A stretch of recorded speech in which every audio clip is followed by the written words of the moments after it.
All right, you have all been hopping into my DMs, my email, in my membership group, asking a specific question, and I want to address it today. You are all asking, should I rebrand and relaunch my podcast, or should I completely start a new show? So it's so interesting because I feel like 2025 has been the year of podcast rebranding, especially for female entrepreneurs and podcasters. Like, I can't tell you, it seems like every month I see people rebranding, or I talk to female podcasters saying, I need to decide if I'm going to rebrand or should I just shut that podcast down, start a totally new one. So let's talk about it, because it's a big decision that you are going to face as a podcaster. Many of you will face, because it impacts not just your brand, but it also, impacts your discoverability. It impacts your relationship with your existing listenership and audience, and whether you keep or lose the momentum that you have already built with that specific podcast. So the short answer is it depends. But by the end of this episode, I hope that you have a clear framework to decide which path is right for you. So I'm really excited to dive into this today. It's not going to be a super long episode, but it's going to be very value packed, and it's going to support you if you have been thinking like, do I need to rebrand? Do I need to relaunch? Do I need to close down my podcast and start a new one? We're going to talk about all of it today. But before we get there, I'm so excited to share with you that my podcast growth toolkit is out in the world. It is my newest digital offer, and it is going to serve you in such a big way. Whether you have an existing podcast or you're thinking about relaunching or rebranding, it's got all the tools that you need to really get it out in front of the world, to help your podcast audience grow, to give it kind of the momentum that you've probably been looking for, but maybe struggling to find. So inside of the toolkit, we are going to get all the training around my searchability toolkit inside a toolkit that is really helping all of my students see these spikes in their audience growth, see these spikes in their listenership. You're also going to get a high level overview of how to create podcast first bundles. I'm going to share how to create open worthy emails, and as well as SEO rich show notes. So you're going to get all of that inside of the podcast growth toolkit, which I'm so excited about. I'm so excited to support you with it. And because I'm celebrating the launch of it, right now, when you go and grab that toolkit, which is podcastmarketinghub.com/toolkit, you are going to get two amazing bonuses. So one is the AI repurposing toolkit, and the other one is a project management training that's going to help you really optimize your flow of podcast and show and episode creation. So again, go to podcastmarketinghub.com/toolkit. You can check out my brand new podcast growth toolkit. You can grab those bonuses. This is such a passion project for me. I'm so excited that it's out into the world to support you podcasters who have already been podcasting, maybe struggling to see the momentum and the audience growth and the transition from listenership to actual customers and subscribers. This is for you. So go grab it. It's out in the world. It's there for you. Podcastmarketinghub.com/toolkit. You are going to love it. And then you can grab those bonuses as well. All right. So let's dive into this. So why this question has been coming up so often, I feel like, is because for many podcasters, you start a podcast kind of like as a passion project, as kind of one of those things that people are like, you should start a podcast. So you go ahead and you do it. And you want to share not only your story with the world, but you want to share and teach what you've learned. You want to connect with a particular audience because you feel inspired or moved or drawn to really guide them, because maybe you've helped them in the past, or maybe you were that audience in the past and you've overcome or grown and really have this knowledge that you want to share, right? Especially as female entrepreneurs who start a podcast, right? What happens though is your knowledge and your passion evolve. Your ideal listener becomes clearer over time. You realize that the branding of your show or your show's original angle doesn't quite align with who you are or your business or the direction that you're moving with all of that. That's normal. Growth means evolution, especially as women, right? I will admit, like, we are always growing. We are always evolving. And possibly at some point, you maybe wonder if your podcast is sending mixed messages. Maybe your show name doesn't align anymore. Maybe your cover art feels outdated and totally off, maybe you're moving away from one niche into another. So do you rebrand and keep your RSS feed? Or do you throw it out the window, close up shop, and start fresh with a new one? Let's break it down. All right. So if I'm being honest, at least with like my ideal listener and my ideal customer, which is a lot of female podcasters, most of the time you actually don't need to start completely over, which is good news, right? Rebranding and keeping your RSS feed is actually a really smart, powerful, and strategic move because you get to keep your existing listenership. You get to maintain your download history and data, and you don't lose the SEO traction that you currently have on Apple, Spotify, with an AI, all of that. Think of it like renovating your house, right? Instead of knocking it down and rebuilding from scratch, you just make some tweaks, make some edits, and improve it so that it's more aligned with you and your lifestyle and the needs that your family has. So when I'm talking this through with clients and helping them make a decision, here are 3 big questions that I encourage them to sit down and ask themselves. So if you are a journaler, go ahead, grab your journal, grab a pen, sit down and answer these questions. First of all, why am I rebranding? Why am I rebranding my show? Is it just about a name and a visual refresh, or are you completely shifting your content and audience? Okay, so that's question 1. Why am I rebranding? Question 2, is my ideal listener changing? So even if your content focus is evolving, I like to say, will at least 80% of your current audience still be aligned with the new direction you're taking? Okay, question 3. Is there a crossover between old and new topics? If yes, that's a good sign that rebranding is probably the way to go. If not, it may point you towards starting a new show.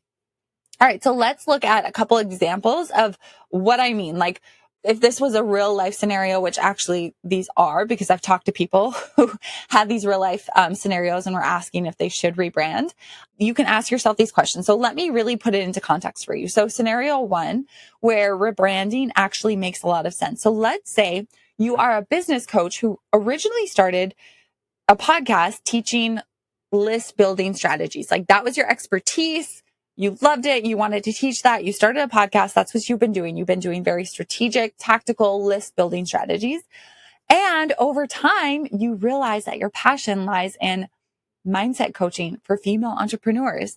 Chances are most of your current listeners are those female entrepreneurs, right? Because we tend to attract those type of people that we like to work with.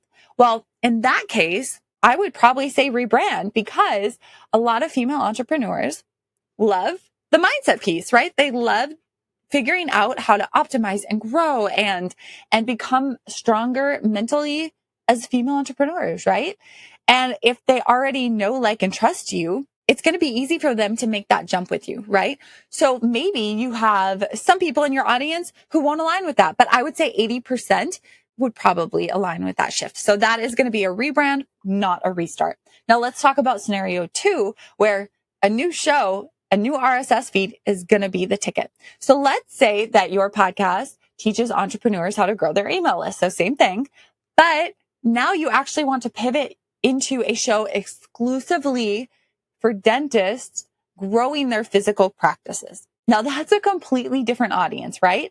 Very little overlap. Sure, you might have some dentists who listen to your podcast who wanted to grow their email list who now, will make that transition, but 80% highly, highly doubtful. So in that case, what I would recommend doing is closing up shop. It doesn't mean you have to close down your old RSS feed. You can still have it out there in the world.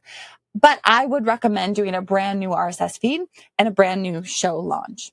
All right, so let's talk about how to prepare your audience for that change, for that transition. So this applies to both scenarios, right? If you're going to rebrand, you can do all of these things. If you are going to completely relaunch a new RSS feed, a new show, then you will want to consider doing these as well. So that's the beauty. You kind of treat them the same way when you are either rebranding or starting over. What is most important, what's key, is that you communicate with your audience. Do not blindside your listeners. Do not just stop releasing shows without telling them what's going on, right? We want to treat them as our friends, family, right? We want to let them know what's going on. So what I like to say is give them a runway. So maybe that's 2 to 4 weeks in advance where you start to let them know about what's going to happen. You can use your newsletter. You can share on social media. One other thing I love to do is record your trailer, which, let's say you are rebranding, record a trailer for the new transition, right? What is your new show or the new angle of your show going to be about? Get a new trailer out there. And then if you have a completely new RSS feed, of course, put a new trailer out as well, and then be driving people to that so they can hear you speak about what it's going to be about. And that's going to get them excited, right? Speaking of excitement, build excitement. Treat your rebrand or your new show like a launch, right? You want to intentionally launch. So maybe you share new cover art or ask them, your audience, to help vote on the new cover art or explain why behind your decision. This one's really important. Make sure your audience understands why you're making this transition, why you're closing down your show and opening a new one, or why you're keeping your show but transitioning the topic, the cover art, the name. Okay. So those are all really important things to just be communicating to your audience. Like, they know, like, and trust you at this point. So they want to know what's happening and why. And the more that you can share with them, the more they feel like they're on that journey with you. Another thing I'd love to mention is use dynamic ads. So drop a short ad into your back catalog so anyone, no matter what episode they're on, can hear about the new direction, right? So if you are keeping your show but rebranding, keeping the RSS feed rebranding, the dynamic ad would just be sharing, by the way, I've done X amount of episodes or X amount of years of sharing all of this exciting knowledge with you. The time has come where I'm transitioning into XYZ. Don't worry, this podcast is not going anywhere. You can actually continue to show up with me every Tuesday or whatever. But this is going to be the topic. This is going to be the angle and the direction. However, if you're doing a new one and you're closing down the old one, again, tell them that, hey, by the way, my last episode is going to drop here on whatever date. However, if you are and then explain your new listener, come check out my new show. Here it is, all that detail. Okay. The other thing that can be really fun during this time period is leveraging giveaways. So encourage reviews, shares, list signups by offering, small giveaway, a free PDF, a free resource, or access to maybe a mini training. Or like one of my clients has a $17 challenge that she does. And if you submitted, she just did it on a type form that automatically sent them an email with a code to get that $17 challenge for free when they submitted a picture of their review. So lots of ways to do this, but can be a great way to get people excited and engaged. Remember that when you're rebranding, you're not just swapping your name, right? It's a chance to really breathe new life into your podcast, to re-engage with your audience and attract new people to your show. So one other thing I want to address, and I also get asked this, is what if I just want to change the name of my podcast to make it clearer and more searchable, but not change anything else? Except for, you would change the cover art if you change the name, right? But I get this question a lot, and especially when people are in my audience, because I talk a lot about optimizing your podcast name with SEO, searchability, keywords, key phrases, right? And people start going, oh gosh, my clever cutesy podcast name does not check those boxes. So what I want to say is, yes, you can absolutely do that, right? Just make sure, again, it's crystal clear to your audience so they don't feel confused when they go to find you. And on the flip side, let's say that you have a cutesy name, right? Or I think of like the Jennifer Allwood show. Like, we actually had this conversation. She's not going to go and change her name. But what you can do, and you've heard me talk about this before, is you can add a tagline that is full of specific keywords that are clear to who this podcast serves, what this podcast talks about, the topics, all of that. And so being really strategic about that could also be a way where you don't have to change your name. You can just add that and make it more clear. But if you do choose to go the route where you are changing your name, again, have that communication, update your artwork and announce the change, the small tweak multiple times, right? Make it easy for them to understand that the show they love, it's the same, right? It's the same. You are just enhancing it under a sharper, more aligned name. All right. So here are some final thoughts for you. Rebrand versus restart. It really comes down to alignment. If your new direction serves basically the same audience or majority of your audience, rebranding is almost always the right move. If your audience is shifting completely, I would recommend starting completely fresh. Either way, remember this. Your podcast is yours to evolve. right? Like, don't be afraid to make bold moves that reflect who you are, your values, your passion, the direction of what you and your business are and the direction you're evolving in, right?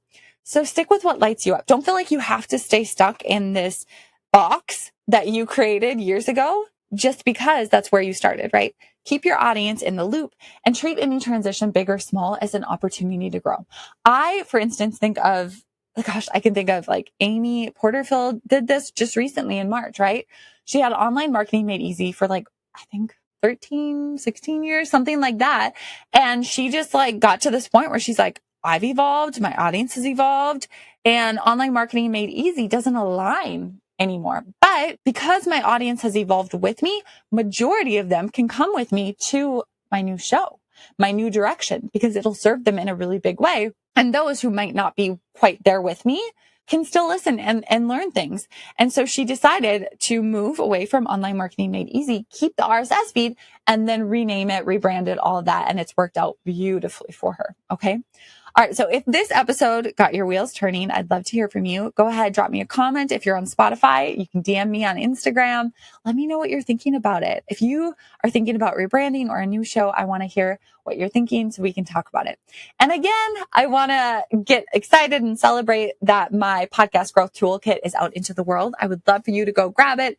You can do that at podcastmarketinghub.com/toolkit. Inside of that toolkit, you are going to get a training on enhancing your searchability, how to create bundles that grow your email list, drive people to your offers from your podcast, how to create emails. I give you 3 email templates that are so strong and are working right now, as well as SEO Rich Show Notes 101. You're going to love it. On top of that, if you sign up right now, because we are celebrating, you'll get a couple bonuses. One is going to be the AI repurposing toolkit, and the other one is a podcast project management training. It's one that I use. I have my clients use. It is amazing. So again, podcastmarketinghub.com/toolkit to grab that, grab those bonuses. You're going to love it. Thank you so much for being here. It is so, so wonderful to have you here in my world. I so appreciate you. Thank you for sharing this podcast with other entrepreneurs, other podcasters, other female podcasters. Thank you for leaving a review and rating. I'm so grateful for you. And I will see you next week.